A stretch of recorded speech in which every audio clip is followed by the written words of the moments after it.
So to get started, Picasso's Wonderful Hands by Ryder Miller. About Picasso. On October 25th, 1881, he was born into a middle-class family in Spain. Pablo Picasso was a fantastic and historical painter who changed the ways people viewed art. Starting in the 19th century and later becoming one of the most famous artists of the 20th century, he created the art movement, which we called it a cubism. Instead of creating an object from a single viewpoint, artists create their art from a couple of views, bringing in a broader sense of context. This is always one of the most influential art movements of the 20th century. Pablo Picasso was impacted by other great artists of his time, for instance, Cézanne and Van Gogh. Just like Picasso, the goal was to take a break from things as in photography while taking painting and recreating it. Working primarily as a painter, Picasso also did sculpting and printmaking as well. Once reaching the age of 91, he had passed away, leaving behind 145,000 pieces of art. He speaks upon politics and religion in his art, although he mostly fell under his own name. In 1973, when his death occurred, Picasso's estate ranged from around 100 and 250 million. It now stands at a high of 500 million to 1 billion in today's world. The artist spends most of his life in France, where he had multiple affairs which inspired his work. Moving on to our first piece of art. This one is The Old Guitarist. And The Old Guitarist, this piece looks as if it is a poor man playing his guitar on the streets for money, which it is closer to what it depicts. This painting, in fact, was early on in Picasso's career. It portrays an old, weak man in the streets of Barcelona, hunched over playing his guitar. And apparently Picasso created this piece in reference to his friend Casagamis, who took his own life. This is also the time where he went down the road looking more at those in poverty. And this was also the time of his blue period, which was when he focused on blues and greens. And The Old Guitarist is said to be the crown of them all. Moving on to Harley Quinn with the Glass. This painting looks as if it is a wealthy couple sitting at a bar, though in 1905, this was the time where Picasso transitioned away from his blue period. This was the first colorful piece to depict turning into his attention elsewhere. Dolls with colors to, in fact, characterize Harley Quinn with glass. Instead of seeing the bad, he saw the good in the world for once. This is one of the few paintings where Picasso actually celebrated his life and the life of performers. For example, circuses, carnivals, which he went to frequently. Moving on to the third one, The Boy with the Pipe. This piece looks as if it is a young kid sitting down smoking out of a pipe, and that pretty much is what it is. And that's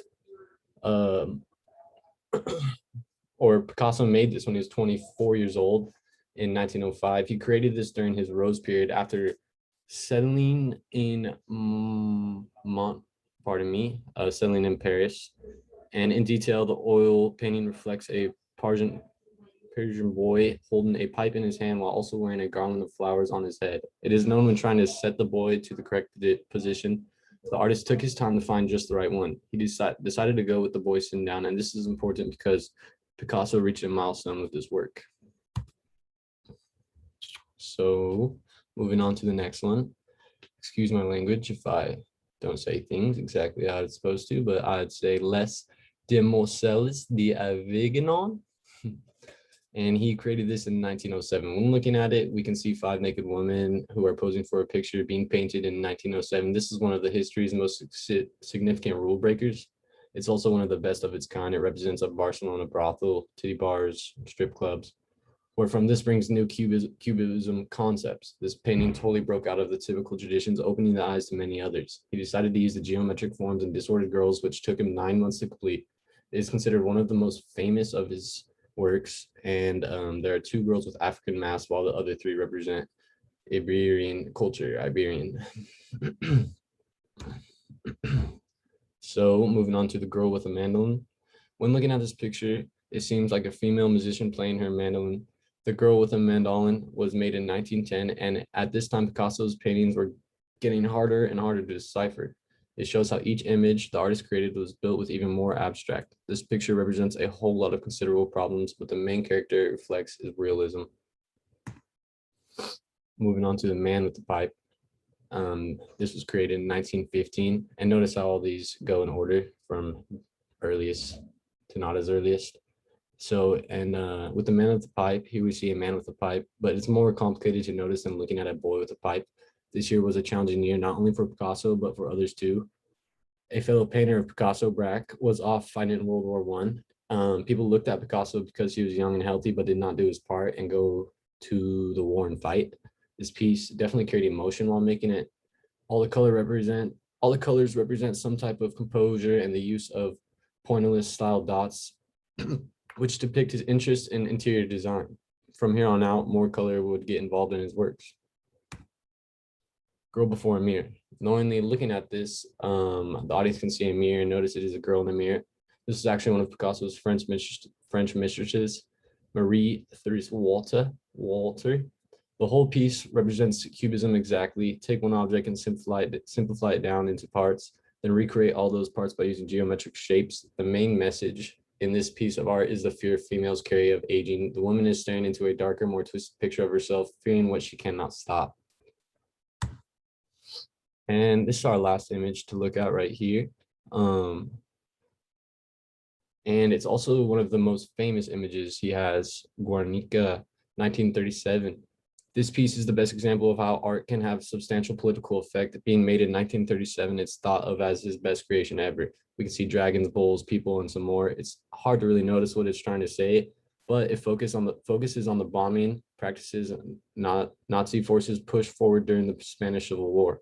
More specifically, the Basque town of Guernica and the tragedies that come with war, wherein which innocent civilians get murdered. The picture stands 11 feet tall and 25 feet wide, if you didn't know, focused on the indictment towards war. It is said Tony Shafrazi altered the painting with spray paint where it was able to be restored. The spray paint was washable, but the image was never able to be back to 100%.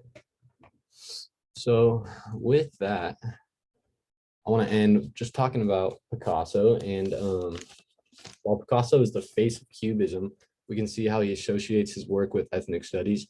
He was different, and that's what's important. Ethnic studies is the interdisciplinary study of difference, focusing on race, nation, ethnicity, gender, sexuality, and more. Just by looking at his paintings, we can notice this. And power gets noted by the people as a society, as a state, and as an individual. The artist was built of self-determination, creating over 50,000 artworks, including examples of the poor's status and how Picasso sought out social justice. But during Pablo's career, he became much involved with African sculpture, majority being traditional African masks and ancient Egyptian art. To add on, he did have other influences, but art is what influenced the Spanish towards Cubism and collage, which we do know that Picasso is the face of Cubism. And with that, that's all I have for you. Thank you.